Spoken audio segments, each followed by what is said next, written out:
we're just gonna do basically 4 exercises for our chest, starting off with isolated dumbbell chest. Well, they're both isolated. I guess dumbbells just isolate each arm. But you're gonna be doing chest press with some dumbbells, with a flat bench, and then we're gonna do a couple sets of that. Then we're gonna move on to incline press with the dumbbells as well.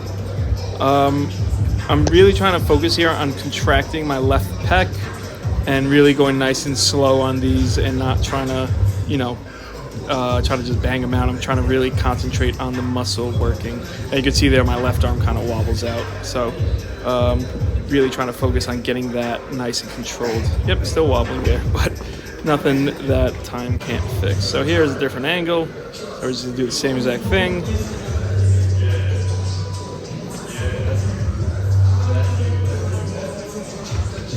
All right. So you can see here I'm going nice and slow and really controlling it on the descent, and then on the ascent I'm just pushing. But I'm really trying to get nice and slow and get a real big stretch at the bottom. And you could kind of see my left pec working here, so I'm very happy with this. So, and also, I mean, you see my left shoulder kind of give out a bit, so we need to just really concentrate on trying to get quality reps here and try to strengthen that. So we finish that, we're going to move over to incline press. So pretty same thing here, so I'm not really going to talk it through it. We're going to do a couple sets here and get it through. And just for the record, just so people don't say like, oh, you're not lifting that. That's kilos. So again, it's not crazy weight, but it isn't like light. So yep, so I'll talk to you when we get to the next exercise.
Weirdest barbell press I've seen in quite some time, because it has your legs all the way up here and it just is, it's a weird way to get the weight off. So yeah, so it was weird. So I didn't really go that crazy, but it did feel good to move some weight for whatever reason. Well, I know why.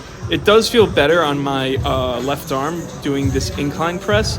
The reason being is because my left shoulder is pretty much taking over and it's becoming not an overhead press really, but my left shoulder is really working here. At the end of this, my left shoulder was very, very tired. So just something to keep an eye on moving forward. We're only doing 2 sets here, so we'll move on to flat bench next.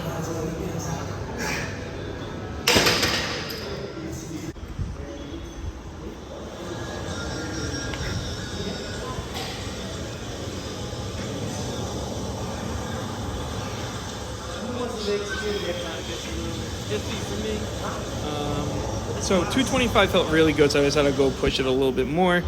This is 275. As you see, that rep was very good. And then this is where it gets weird. Yep, so you see my right arm goes up first, my left arm tries to catch up. Yeah, so it wasn't that good. That was a terrible rep. This one, you're gonna see it even worse. So here we go here.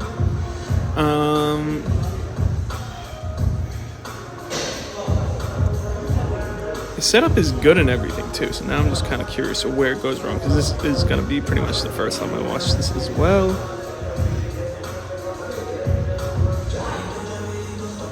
Yeah.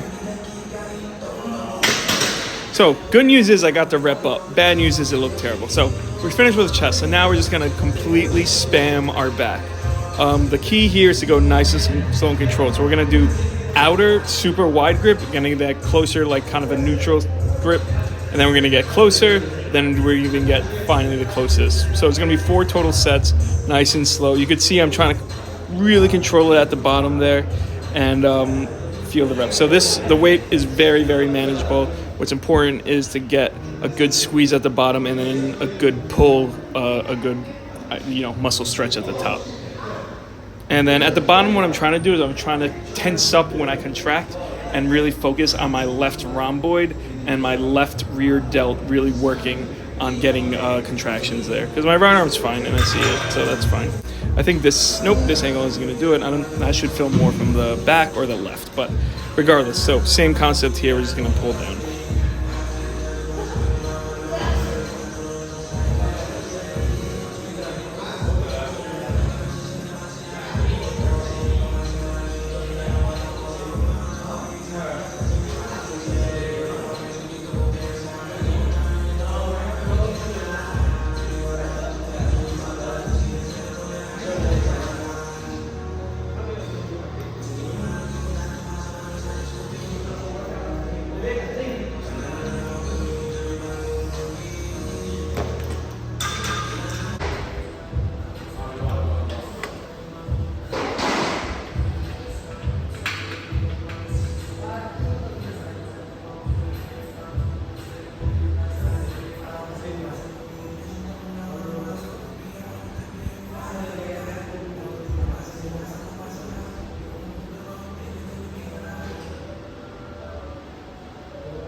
And I just noticed, am I getting a bald spot? I have to definitely address this. This is a problem. Did not see this before, so we'll be looking at that moving forward. Maybe my hair is just parted weird or I slept weird on it. But yeah, so you can see here, that was a terrible rep. I'm really trying to focus on my left side going down, kind of, and doing the majority of the work here. But yeah, so we're going to finish this up.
sets of the superset here. So you're going to push down with a flat straight bar here, or I think it's kind of curved bar, but whatever. The whole point is you're pushing down the heavier weight, and then you're going to do a kind of 10 to 15 reps there until your arms get tired. And then you're going to spin over and hit this rope push down with significantly lighter weight. I think I cut the weight in half actually. And you're going to focus on the squeeze when you're pushing outwards with your hands. So right there, yep. So you're really focusing on twisting your arms kind of out away from your body. I should be going a little slower here, but moving forward, I will take that into account. So we're going to do 3 sets of that, and then we're going to move to arms. So for arms, we're going to do my favorite machine, mostly because it isolates each arm, also because it completely isolates it. There's no body rocking. You don't need that crazy weight, and you could just really focus on the squeeze. Your biceps are crazy because it doesn't take much to stimulate them because they are kind of a small muscle in comparison in the grand scheme of your body. So this weight is, I think, like 40, maybe 50 pounds maybe. So it's nothing like, honestly, like most people could do this. Like I'd be confident that like 80% of people could do this. But what's important is squeezing at the top and really feeling that contraction, and then letting it go hang down and get a full extension. And then once you get tired, then you kind of just do as many reps, just like this, just to get that final pump. And that's basically it. So you're going to do 2 sets of that, and we move on. All right, good morning or afternoon now. Welcome back. So today we did chest and back, and arms, but mostly chest and back. So we did 1, 2, 3. We did 4 exercises for chest, and then we moved on and did 1, 2, 3, 4, and 4 exercises for back. So a perfect split. What was that? A perfect split. And we just did more reps for back and more slow and controlled. So we started with flat bench dumbbell, and then followed that up with incline press dumbbell. Okay, so really good reps there. I started using lighter weight and try to do more controlled. I kind of even try to do like a 10 count for even my warm-up sets, which felt really good and helped me work on the weaker parts of my left arm. So that felt really good. The dumbbell did, and so did the incline press with the barbell, which was next. I only did 185 because I didn't want to go crazy, and also it was kind of the setup of it was, you're gonna see it. The setup's very weird for it. It was like too high up. It was weird to get it like unracked. It was a very weird thing. So I just went light, and that felt fine. Then I went to bench, and 225 felt fine. Everything, and then I went to 275. And for the life of me, like my left arm gave out so fast, and you could see it on the barbell. It's very much my right arm pushing up the whole weight, so it's very problematic. Now I could just chalk it up as like I was fatigued from the incline press, but something's still going on. I might have to just stop benching in general until I get this left arm thing figured out, because it's not only what the heck. It's not only I'm not getting a lot of weight done and the reps are looking crappy, it's also getting like borderline dangerous. So it's like not even worth it at this point. So I could just so the good news is there's plenty of other options for chest besides bench press. So that's amazing. So I could use machines, I could do a bunch of other stuff. So very excited to do that until this thing sort of either heals on its own, or if it doesn't, then I gotta maybe look into getting like an epidural or something for my disc in my neck. But yeah, so then we followed that up with we just did a lot of pull downs. So we started with super wide grip for 3 sets. Then we did regular neutral grip, so about shoulder width apart. Then we went closer, and then we went closest. So we just did about 2 sets for each of those for about 15 reps. I try to go very slow and controlled. The weight was very, very manageable. Honestly, I could do the whole rack with that and just like kind of pull it down But I feel like I want to really focus on my left side, kind of pulling down and focusing on my left scapula, the rhomboid muscle contracting down. So, yeah, so that was pretty much it for that. And then we just finished with quick arms. So we just did 3 sets of, I did a superset for my triceps, and then I just did 2 sets of the bicep curl machine, which I love. And that was it. I warmed up with like 20 minutes on the incline, just walking, because tomorrow is a big leg day. And yes, that's pretty much it for today. Very excited for tonight. The Knicks are in game 6. We'll see how I feel tomorrow. I'm either going to be very happy or very sad, so we will see. So in the meantime, everyone, make sure you get your calories in, make sure you get enough rest, and I will see everyone tomorrow.